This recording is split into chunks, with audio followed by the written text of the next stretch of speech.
What's going on, everybody, and welcome to another episode of the Other Side of the Firewall podcast, where we talk about the latest and greatest in cybersecurity news, as well as we highlight those movers and shakers and glass ceiling breakers, those people of color who have made it to the other side of the proverbial firewall. My name is Ryan Williams, and as always, I'm joined by Shannon What's up? What's up? and LeVon Maynard. What up? What is going on? So we're over 100 episodes now. We haven't hit the year mark yet, but we're over 100 episodes. We started out doing one big weekly podcast by hour and a half, 2 hours, and now we do episodes per week or per day, every week. There you go. So we, if you're new to listening to us, we have an episode on Monday and Tuesday, which we discover or talk about a topic.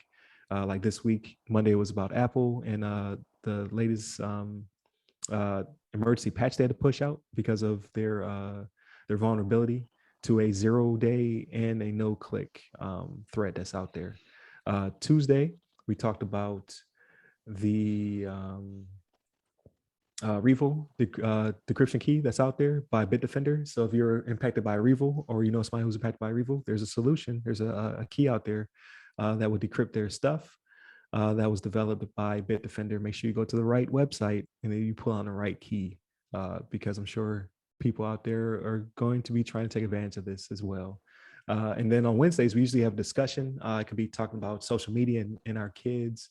Last week, I want to say, or the week before last, we talked about Apple and how they may be overreaching with their screening of your pictures, which is for a good reason. It's to protect children. But at the same time, their implementation may or may not have something to be desired. So we have discussions like that where we basically give our opinions. And then on Fridays, we discuss everything but cyber. So we talk about video games, movies, literature, sometimes what we're studying, but I ain't studying nothing anytime soon. I'm tired, tired boss. So I'm currently not studying. But this Wednesday, I wanted to do a reintroduction. I should have did it last week for episode 100. I did not, so I'm a little late to the party. But just to explain what the platform is here for, as well as who we are and what our qualifications are, so you know why you're listening to us. We're not just three dudes talking about stuff that we found on the internet, right? I think between us, we have over 60 years of IT and cybersecurity experience, various certifications. We'll get to all that stuff. Excuse me. But the platform was developed. I had an idea last summer, but I wasn't sure how I was going to do it. So I was wrapping up my my master's in cybersecurity information assurance. I had some more certifications under my belt, years of experience, but I was working towards my CISP and I wanted to do something with it. I'm currently active duty. I don't really talk about it much on the podcast, but I'm not out there in the civilian world. I'm doing it for the DoD at this time. One day I will, retire and move on. But as of right now, it's a little bit different. But I was like, you know what? I want to get people who are out there in the field that I've worked with in the past, who are very knowledgeable, and also people of color like myself, because that's what the platform was for. And that's why I found these two gentlemen. I worked with both of them in Virginia in both a military and civilian capacity. And I came there with very little IT experience, to be honest with you. It was my third assignment and I mostly did hardware. So I didn't really do much switching and routing and things that are in my career field. I'm a network infrastructure guy by trade, right? I did that for my entire career. I've been doing cyber for about half of my career. But mostly I worked on the hardware side. Like if it was broken, I fixed it. If it needed to be installed, I installed it. I didn't really configure it until I got to Virginia. I started working at the enterprise level. I relied on these guys heavily with questions because we all had different pieces of the network. So we grew a bond. We cracked jokes, worked night shift, things of that nature. So, lifelong friends. So when I decided to do the podcast, I was like, I'm going to reach out to these guys to see if they're busy, which they were. And I still say, hey, we should do this podcast. and they did it. They did this experiment. I said, well, let's try it out for a year, see what happens. Not to mention, I got real creative when I was stuck in, we call it restriction of movement, when you move from base to base during COVID, where I basically could not leave my hotel room for 2 weeks. So I was like, I'm going insane. Let's do something. So it started out a lot about just conversations and then it turned into the podcast. So uh, I, I I saw that there's only out of IT, like being in the military, it's very diverse. You see a lot of people, but as I did a lot of research and reading about, what will it be like when I become a civilian in the career field, we only make up 7%. Only 7% of all IT and cyber is people of color. Only 3% of those are people in those C-suite and senior level positions. Is very anemic when it comes to people who look like us. And I was like, you know what? I think that's the platform, and that's definitely who I want to reach out to, and I want to showcase and highlight.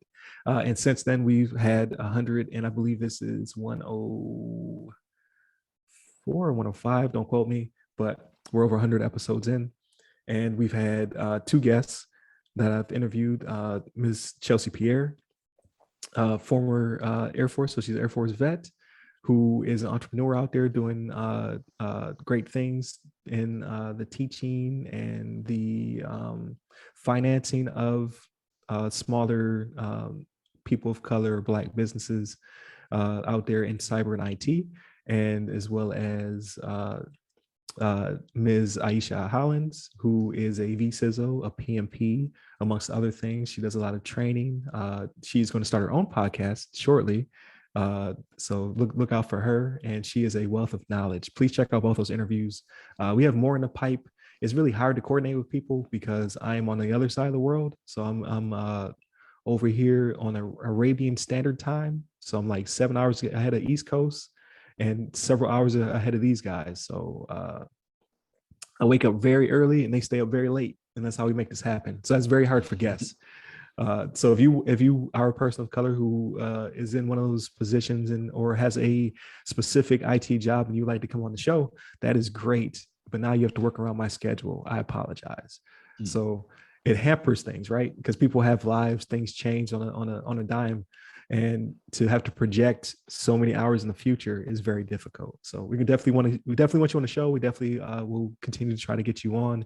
If I can't get you on to do an interview, maybe we can slip you into a discussion for one of those Wednesdays. But we'll figure it out, right? Because we definitely want to live up to the mantra I said at the beginning of every show, where I'm trying to highlight those movers and shakers and glass ceiling breakers, right? So I want more of those on the show, aside from ourselves. With that being said, so a little bit about my background. I joined the Air Force back in 2003. I'm a network infrastructure guy by trade. So I do switching, routing, big into Cisco, Juniper, Brocade, all that good stuff. I've worked at the tactical level. I've worked at the enterprise level, providing services to the majority of the Air Force bases when it comes to switching and routing. I've worked in the joint environment, so I've been led by and led members of different services. It's a really cool experience. I really do miss it. Guys who jump out of planes, I'm telling them, what gear to pack and all that stuff. Guys who are going into the aftermath of like Cyclone Ida when it hit Mozambique, or Hurricane Maria, and setting up comms before U.S. aid gets out there, or before FEMA is able to get their services out there.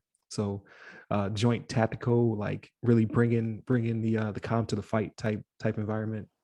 And now I'm more into project management. So I'm also a PMP. I do exercise planning, project management, program management, things of that nature. Then obviously I've been doing cyber for half of that time. So out of the 18, I've been doing it for almost 10 years now, going strong. I have my CISP. I also have my master's in cybersecurity and information assurance. And I get to utilize those to a certain degree, but I'm hungry and I want more. So I can't wait to get out there one day and use these skills, because the military does it different than the private sector, right? We don't really have VCISOs and things of that nature. Well, we do have CISOs, but usually those are held by people with a much higher pay grade than myself. So I only get pieces of it. I don't get the full scope and scale all the time. So I'm hungry. I want to get out there. And then last, because I've been talking a lot, I want to definitely get the team in here. I also teach part-time. I'm my adjunct professor for a university where I teach in their information technology and their cybersecurity division. So I've been teaching for roughly 2 months now. Definitely enjoying it. mostly to those people who are still in the military, because this university kind of highlights those people. I teach in person, I teach hybrid, I teach remote. So I have all those different disciplines under my belt, and I just look forward to keep doing it. Like I like to stay busy, so that's my mo. But with all that being said, I give it to LeVon. Tell us about Yeah. yourself. Right on. Like I feel like I'm low on a totem pole compared to all your Oh qualifications. You got all man, those like the long list, you out there in the world. You doing the real thing. the long list. You like a Jamaican though. You working like 20 jobs over there. Like in The living color, Jamaican where he's money. kept flipping hats. That's right. Yeah, man. So yeah, I'm I have some humble beginnings. I spent all my career kind of tied to DoD a little bit as far as like a contractor, and some of my military background with my family. Um, my parents were in the military as well, so I had some sort of like had that connection, and as well as like when I started as a help desk, started as a help desk agent working with the Navy, uh, doing all the classic help desk stuff, resetting passwords and figuring out like 10 minor computer issues and things like that nature. And I slowly worked my way up. Um, During that time, I was also I got my associates in what was it called? It's now closed down, but ITT Tech. Um, Went there, got my associates in information technology and computer networking systems, and then as I progressed in my career, I ended up getting like an administrative job, as an admin, got a job as an admin, and then worked for that for a few years. Eventually got to like an engineer position. Now I'm in an architect role. And while I was like progressing in my career, I went ahead and got my bachelor's in cloud computing, and then followed up with the master's at the same spot you went to, WGU, cybersecurity and information insurance. So that definitely gave me a great foundation in some of the security practices and principles and things of that nature, to kind of like know a little bit about some cybersecurity, best practices and some things to look out for, and some of the things that we're seeing out in the field. Because while I was getting that education at WGU, they went ahead and hooked me up with some opportunities to get certifications. So I got the certification as certified as a ethical hacker, as well as a what do they call that? A computer hacking forensic investigator.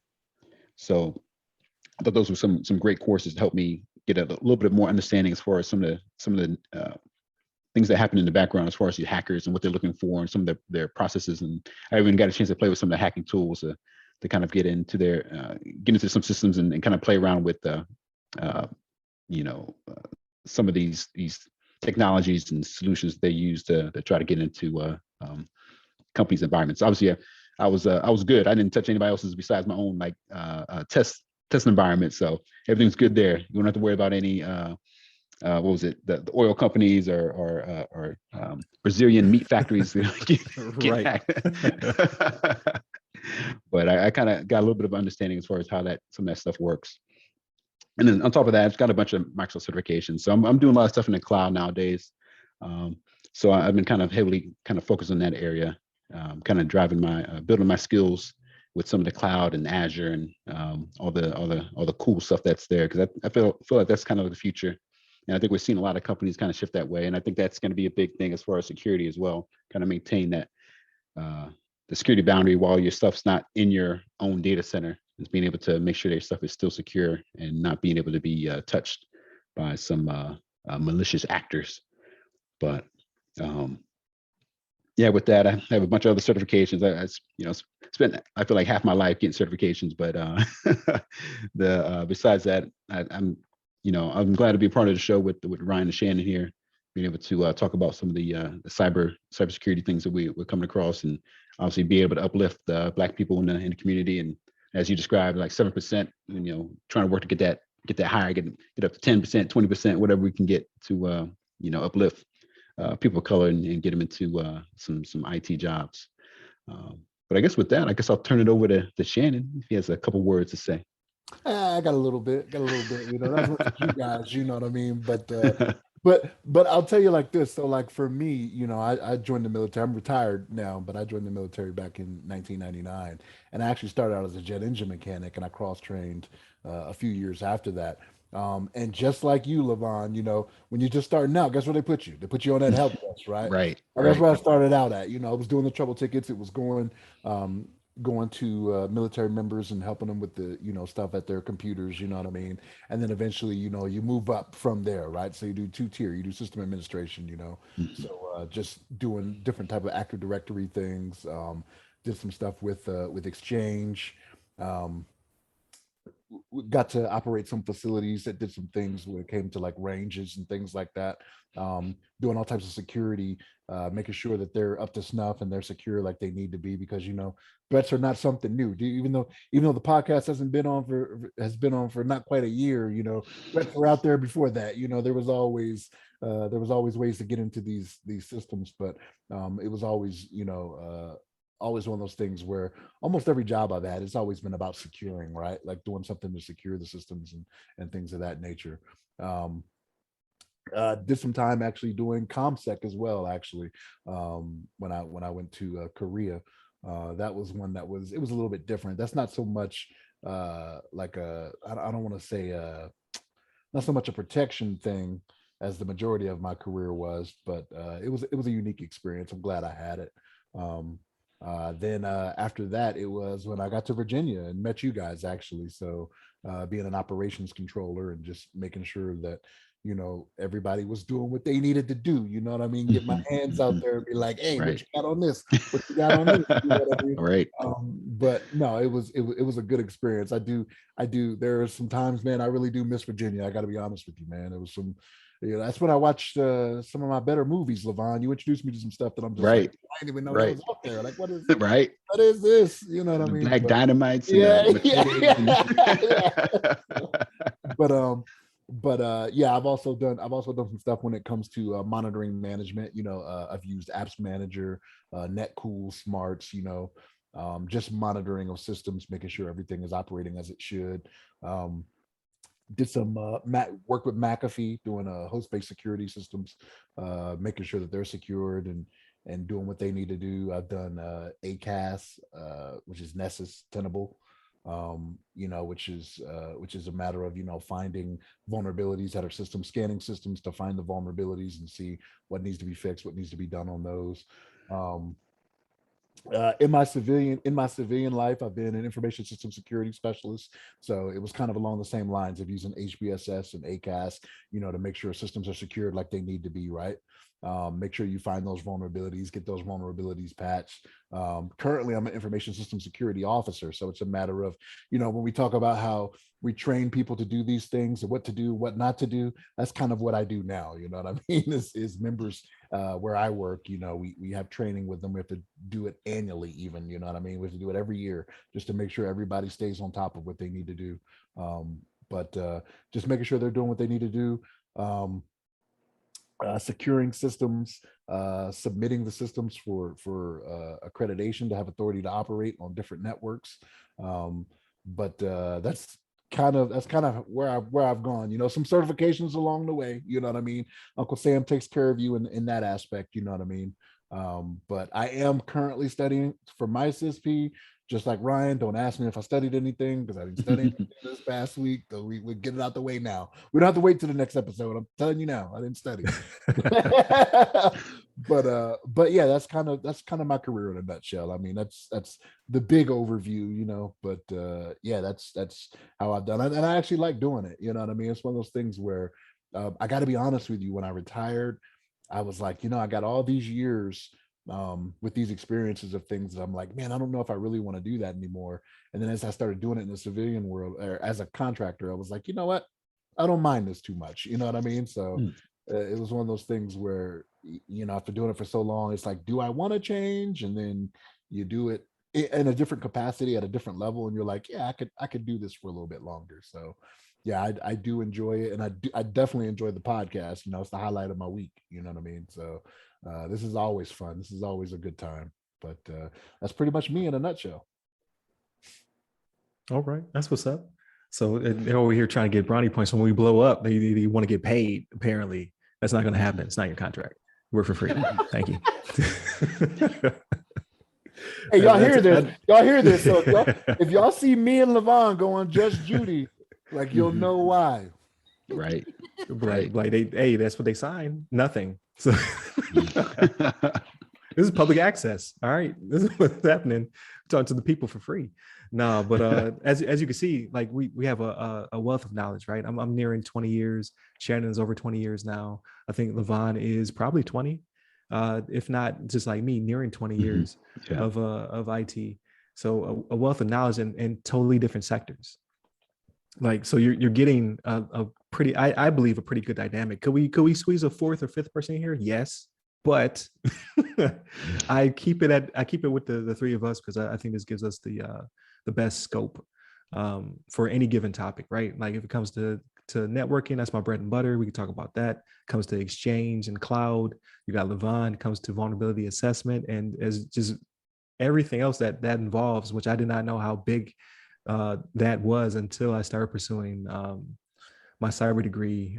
You have a wealth of knowledge coming from Shannon. So like we cover pretty much all your bases. Like, yeah, there's some stuff out there that we may have blind spots on, but obviously we do our research. And if not, we'll reach out to somebody.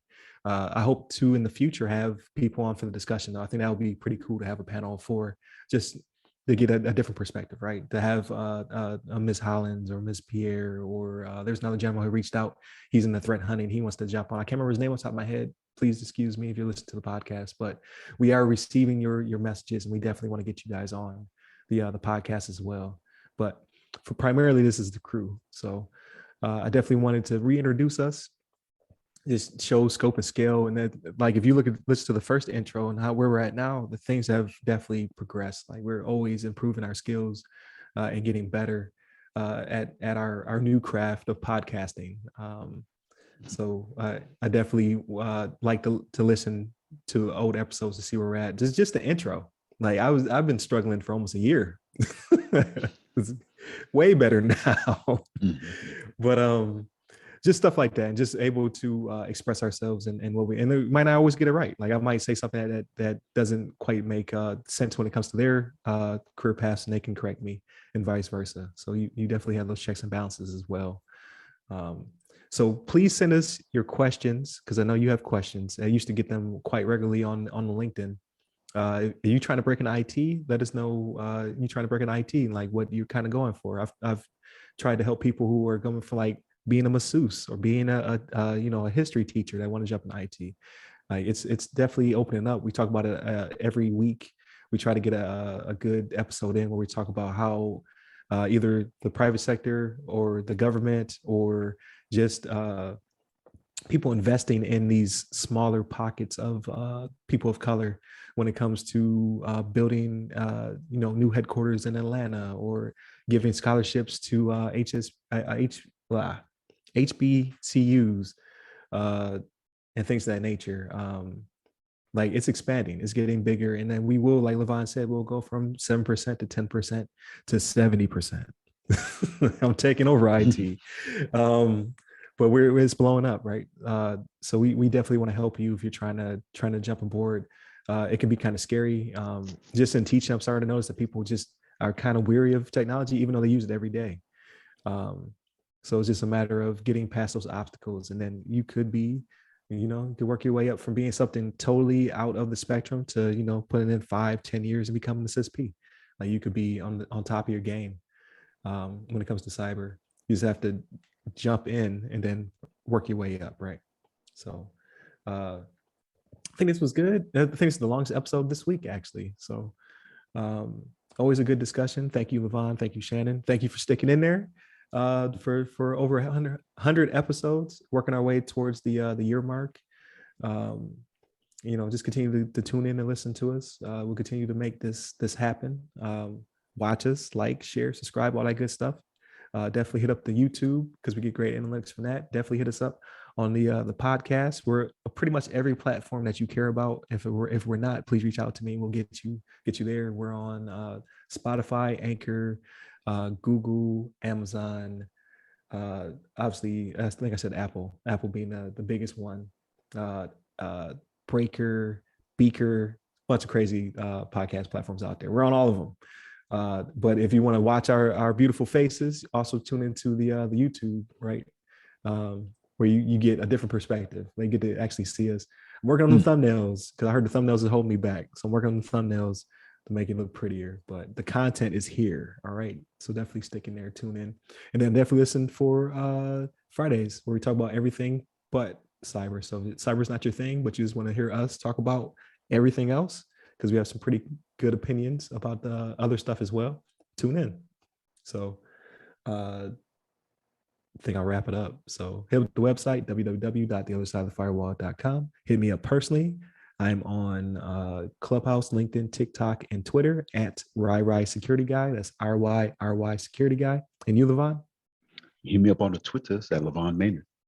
There it is. So definitely continue to tune in. Stay safe, stay secure. Take care.